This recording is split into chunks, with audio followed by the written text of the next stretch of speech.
Hi, my name is Sam, and today we are, wow, okay, this is going to be a problem.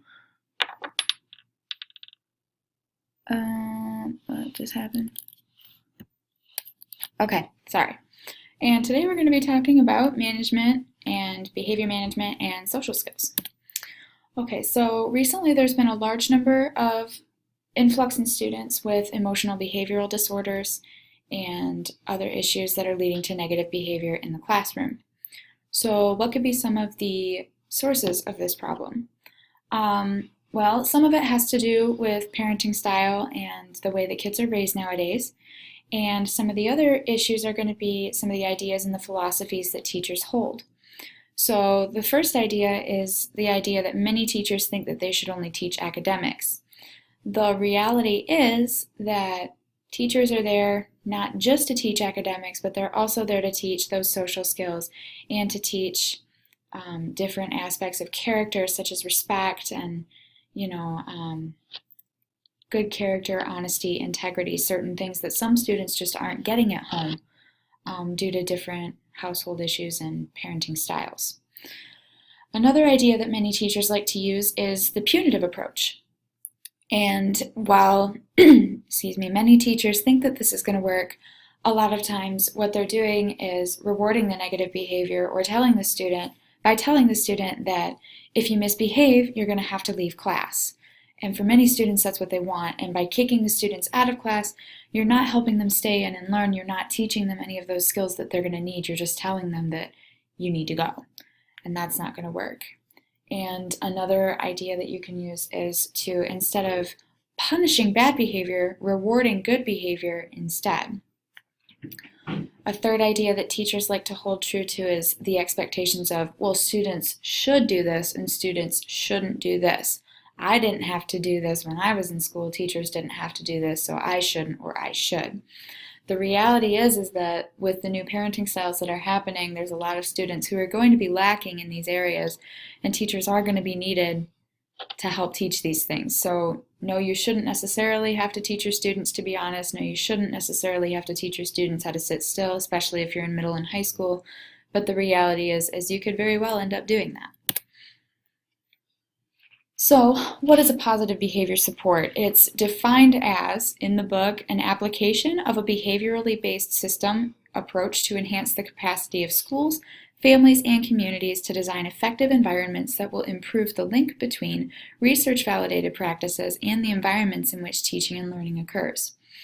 So, there's a difference in research-validated practices than just everything else we've been doing.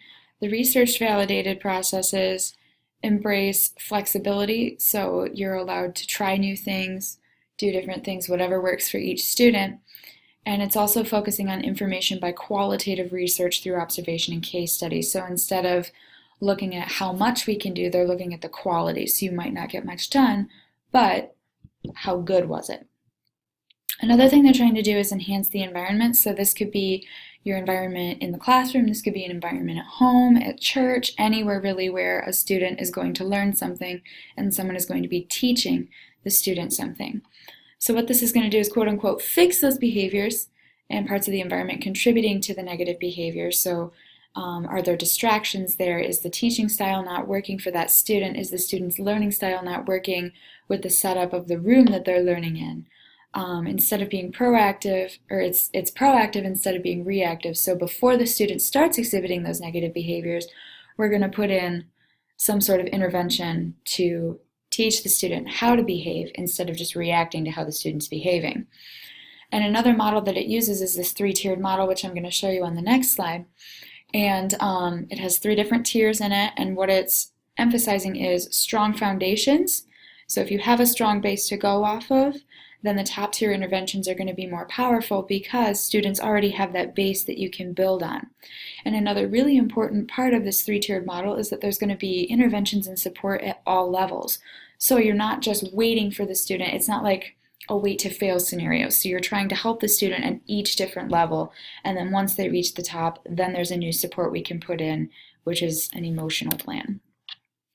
So this 3-tiered model for positive behavior support, it's going to emphasize strong foundations, again, So at the base, we're going to teach our students simple things like this is how you be honest. You say please and thank you. You sit still when the teacher's talking. You go ahead and raise your hand when you want to say something in class. So when you have those strong bases, you can go ahead and you can build off of them. So most students are in this green level here. This is where we're going to teach all those strong foundations, and then once they get to the red and the yellow, then we can put in more powerful interventions. And what these interventions are going to do is, by having the support at all levels, it's going to cut down on those minor behavior problems, which is going to increase the amount of time that you can spend in class teaching instead of managing behavior and being the disciplinarian in the room. So the purpose of this is to benefit all students, again, through providing that strong base. And with this first tier here, which is going to be in green, this encompasses about 80 to 90% of your students. So this is where most students are. They're exhibiting those positive behaviors. The second tier is for students at risk for problem behavior, so that's going to be like 5 to 15% of your students. And this third tier is the students with your chronic and intense problem behavior, which is your 1 to 7%. So the purpose of the functional behavioral assessment is to examine why a problematic behavior is occurring so that you can then implement a prevention and intervention efforts, and these can be simple or they can be complex. It depends on how you write the IEP. And it can be one of the most misunderstood educational processes. So the 3 key concepts are to focus on the setting events you're triggering antecedents and maintaining consequences. So your setting events, it's kind of be like fill in the blank about your students. So like when blank happens, Susie feels blank, and this is the following behavior. It helps you get to know them and understand what might be setting them up for kind of a sort of meltdown. Like, for example, my brother, when he comes home from school, he feels stressed out because at school he has to deal with people who aren't very nice. Just an example. The triggering antecedent, now that can be, for some students it's touch, for some students it's, for some students it's going to be touch, for some students it can be a light, it can be another student, it can be the fact that there's something laying out that doesn't need to be. So those are going to be kind of your triggering antecedents. Another quote I like to use is, it's the straw that broke the camel's back, and that's going to be what sets you up for that meltdown. And then maintaining those consequences again, what happens after the behavior occurs, how does the student react, how did the teacher react, what is causing the problem behavior to keep happening. So what is the student getting out of it? Is the student getting your attention, whether that's a negative thing or not? Is the student getting out of class, which is what they want? Is the student getting attention from the other students by making a scene? It really depends. It varies student to student. So that's where your setting offense and your filling in the blank and knowing your students is very helpful in helping you identify these issues so you can keep working on them. So this is how we evaluate a child with FBA. Again, we like to use this 3-tiered pyramid.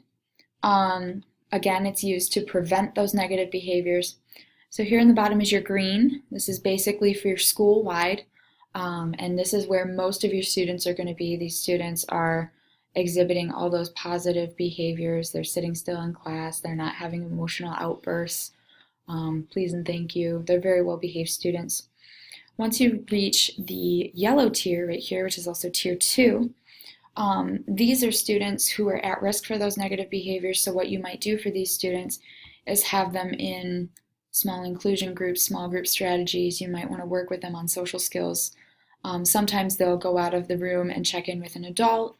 There's also different interventions you can have in class for them. So like there's some students who have green, yellow, and red cards to say this is where you're doing good. When you start moving into the naughty behavior, then you would pick the yellow, and then at red there's some sort of a more severe intervention. And then once students have moved up to tier 3, and this is going to be very few of your students, so these are going to be your students with actual emotional behavioral disorders, there's going to be individualized interventions because these are students who have negative behavior that's going to be needing further attention. And this can also be written into the IEP. So, common functions of a problem behavior. Again, these are going to be some of your maintaining consequences. Why? What is your student getting out of it? So they could be getting attention or reaction from peers or adults. So by making a scene, students might be yelling at them, or they might just be watching them. This will get them individual attention from the adult, so the teacher might take them off to the side and talk to them. And this might be attention that they're not getting at home, so they need to get it from somewhere. They can get something tangible, so like a detention or a pink slip or, sent out in the hallway, sent home. They get power and control because they're kind of controlling that situation when they're having a meltdown. The teacher isn't necessarily in control. The student is holding the power and the teacher is trying to de-escalate the situation. This could be meeting a sensory need. This could also be used to communicate feelings, wants, and needs. And again, that isn't the most appropriate response, but that's what the student feels is the way they can get it out. And this can also be a way for you to see into what the student needs as a person. It can also help you when you're writing that IEP. This can be a lack of understanding, so they might not know that this is the inappropriate response, and that's sometimes very common. They can also be escaping or avoiding something. So if you're seeing this problem behavior commonly showing up with like a test or when there's a project due, it could be some sort of anxiety, or they could just be wanting to go home. They're scared of school. There's bullies at school. It could really be anything. So that's why it's really important to get to know your students. So the bottom line is there isn't always a behavioral issue here. Sometimes it might be biological, or sometimes the student just doesn't understand how to communicate properly, and sometimes that's what we as teachers need to do is help the student learn that. Again, we want to try to figure out why is the student reacting the way that they are. What are they trying to communicate? Basically, you're trying to decode what they're saying. And then once you have decoded, that allows you to then work with the student on what they can do to possibly communicate better. This is the appropriate way to respond. This is a good way to channel any negative feelings you're having, different things like that. So here's a model for intervention for you. It's 4 different steps. The first step is instruction, so teaching the student what they need to know. So we teach them say please and thank you. We teach them when we're feeling angry, we don't throw things. When we're feeling sad, it's okay to cry, but we don't need to scream and freak out.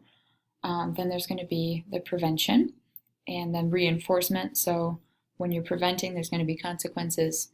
You're going to want to reinforce your good behavior, and then undesirable consequences is going to be something like sending them out for detention or sending them to the principal's office or a call home. And again, your consequences are only going to be used after your first 3, instruction, prevention, and reinforcement, have been exhausted. And these are all to be implemented within that 3-tiered system, the pyramid that I showed you in the last couple of slides. So I hope you learned something from it. I hope you really enjoyed it.